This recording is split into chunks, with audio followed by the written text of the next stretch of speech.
Welcome back to the weekly rundown. So I am just going to keep having some interview fun. And this next guest, I am very excited for. You will be excited too. Introducing DJ Connor himself. Chili in the entire world? Yep. All right, here you go.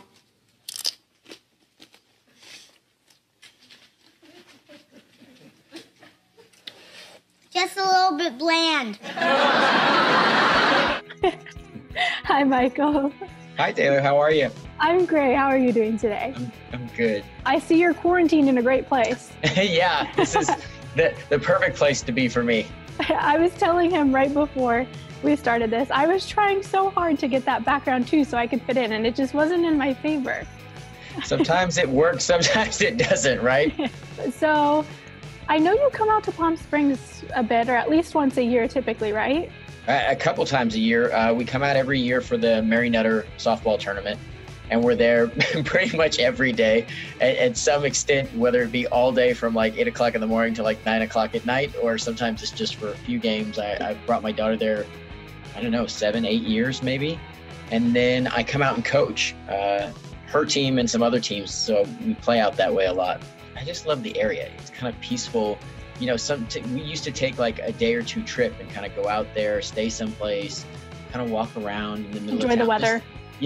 This part of the year, as you get to the winter, the lights are up and the whole place is kind of like mellow but magical at the same time. Yeah, definitely a different vibe this year, unfortunately, for everyone. How have you been spending your quarantine times? Well, my youngest daughter lives with me, so I've had people I love at home. It's been actually really nice. And what we've tried to do is really invest in kind of all the things we want to do in the future. So we've been writing and planning, and my daughter all of a sudden decided she wanted to help shoot a film. So my writing partner and I wrote a film, and she and I basically just shot a film in our place and a little bit of exterior stuff. She's got this real vision. She's a photographer and she's into traveling. So when the sports thing ends at some point, she's got a bright future ahead of her. That is so awesome. And now kind of speaking of this production aspect, a new season of The Connors recently premiered, and I heard you got to direct an episode? Yeah, I directed the Halloween episode. So it was kind of coming full circle. Halloween's kind of our big show every year, and that was a big responsibility because it adds in costumes and hair and makeup, and then you add in special effects and pranks, and it's a bit like directing your parents and your siblings in a way. So it's a different dynamic, but it was fun because I really knew what I wanted, and what I tried to do was kind of take the tone of the old show and bits and pieces of that and combine it with being very modern. And I was really lucky. The kids, Ames McNamara and Jaden Ray, who plays my daughter Mary, were really the center of that show. So I got to really empower them in a special way. That's awesome. And how are we feeling about season 3? Is there anything you can share with us?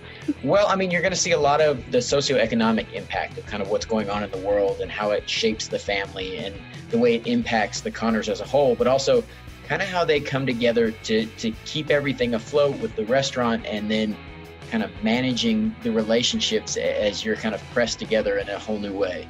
Is it true that Roseanne actually scouted you herself, basically?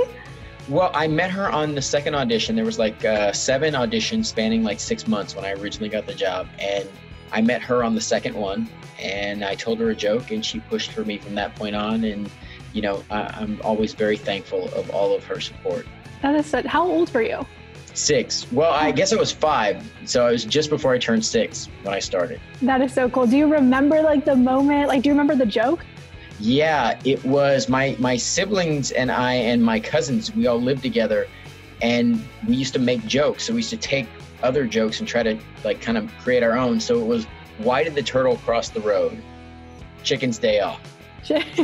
So for a 5-year-old, that was pretty good material. That was pretty A material at the time. And she loved that I was willing to tell a joke, because a lot of the really professional kids would come in and she'd say that to them, tell me a joke. And they would say, I'm not prepared for that. So just being a playful kid, I think, really separated me. You're giving me a headache. Me too. I've had it. Me too.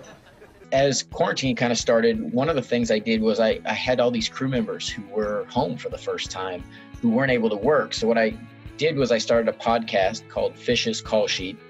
And it was an opportunity to kind of share what the people behind the scenes do. And I think it's a really nice place if you're into the industry.